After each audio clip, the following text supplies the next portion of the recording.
देखिए, मूर्तियां जयपुर के गोदामों में पड़ी हैं, मूर्ति, और मूर्ति गोदाम से उठ के गाड़ी में रख के मंदिर में आ जाए तो फिर वो मूर्ति नहीं रहती, भगवान।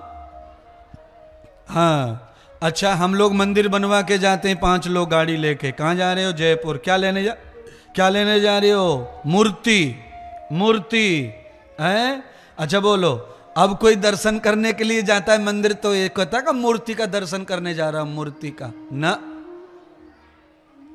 समझ गए? स्थान की महिमा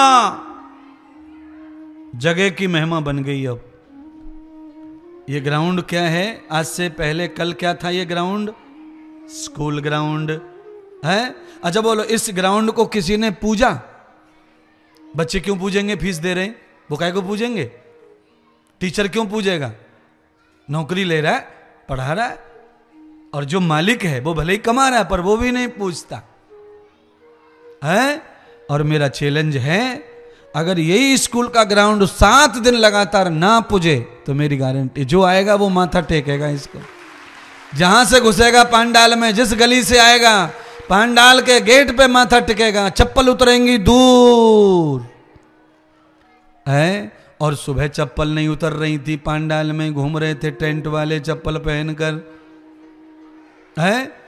अब कथा शुरू हो गई तो अब टेंट वाले को, साउंड वाले को, चैनल वाले को, सबको इतनी तो बुद्ध भगवान ने दी है माथे में कि वो भी अपने आप को कंट्रोल कर लेते हैं।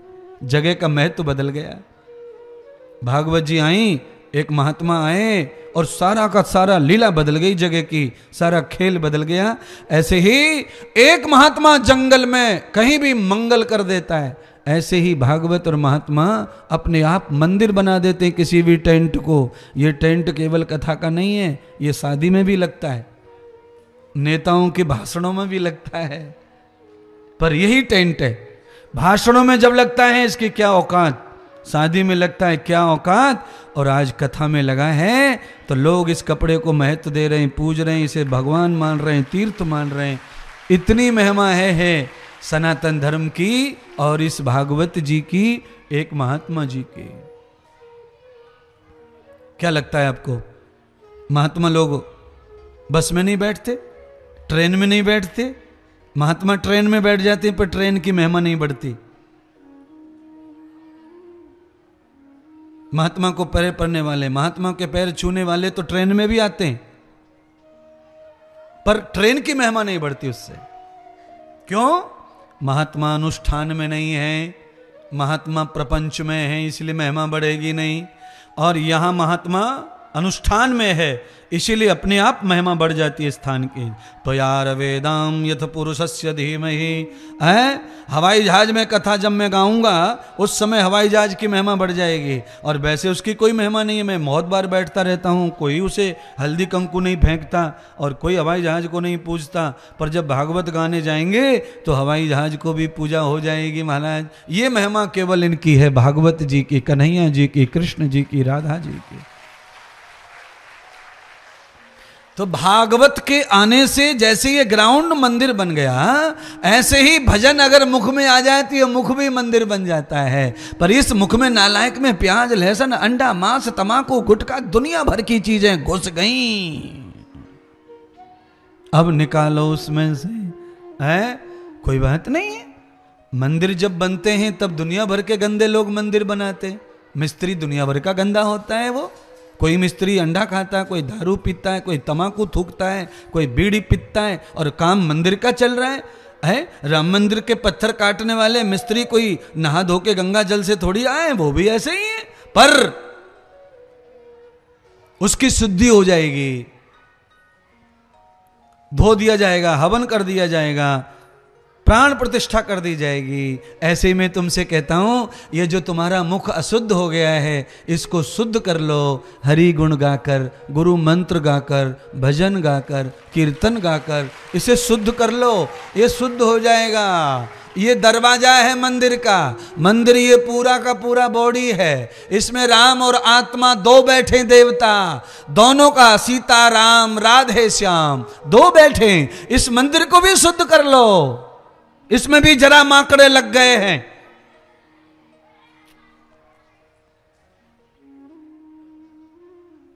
फिफ्टी 50% मंदिरों में जरा माकड़े लगे रहते हैं। 50% जिन मंदिरों में आमदनी नहीं है उन मंदिरों में मकड़ी रहती है। मकड़ी क्या रहती है? मकड़ी। और जिस मंदिर में थोड़ा आमदनी है उसमें पंडित जी रहते, मकड़ी नहीं रहती है, उसमें पुजारी रहता है।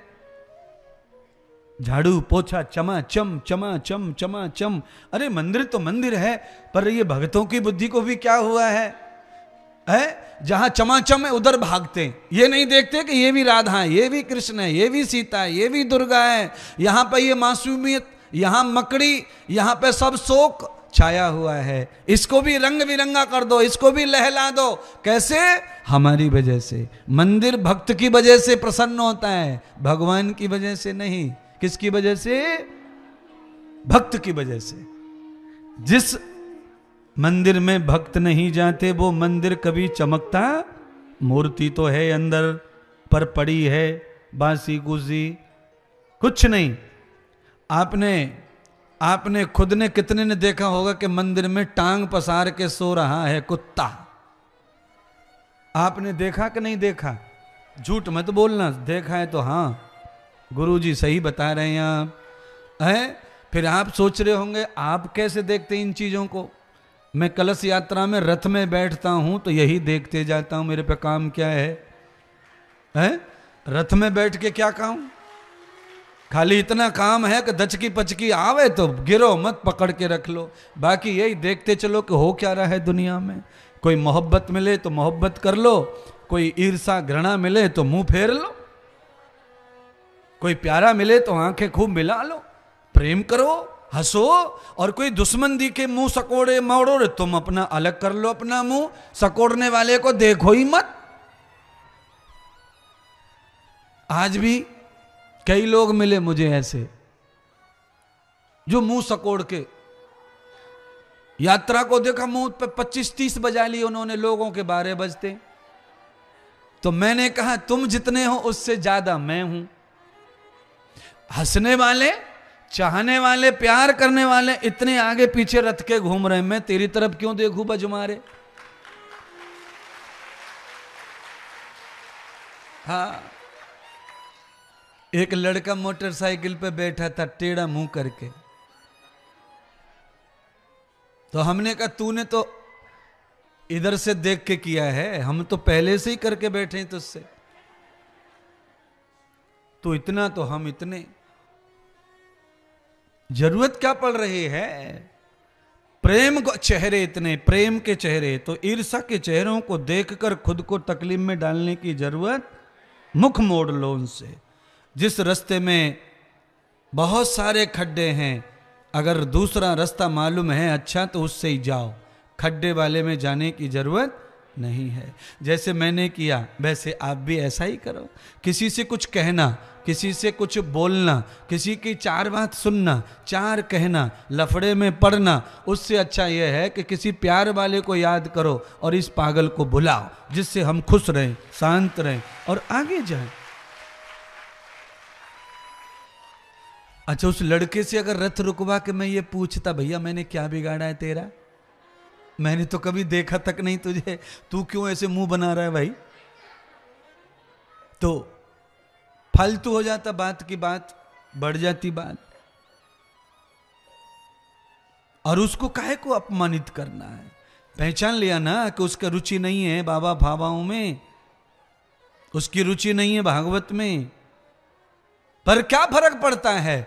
इतनी सारी पब्लिक, इतनी सारी गलियां घूमे, सबने प्रणाम किया भागवत जी को, अगर एक ने नहीं किया तो वो उसे गिनने की जरूरत नहीं है। पर मुश्किल कहां आती है? सुनिए ना, मुश्किल कहां आती है? इतना सा जीरे का दाना अगर दांत में फंस जाए तो चैन पड़ता नहीं है। बस बुरा बुरा होता है। जब तक वो दाना नहीं निकलता जीव शांति से नहीं बैठते। इतने जीरे को खा गई जीव, कुछ नहीं कहा, और एक दाना फंसा, परेशान हो गया। सारा का सारा मस्तिष्क, सारी की सारी जीवा थक गई। बस अच्छाई में बुराई एक भी आ जाए तो वो बस परेशान करती है।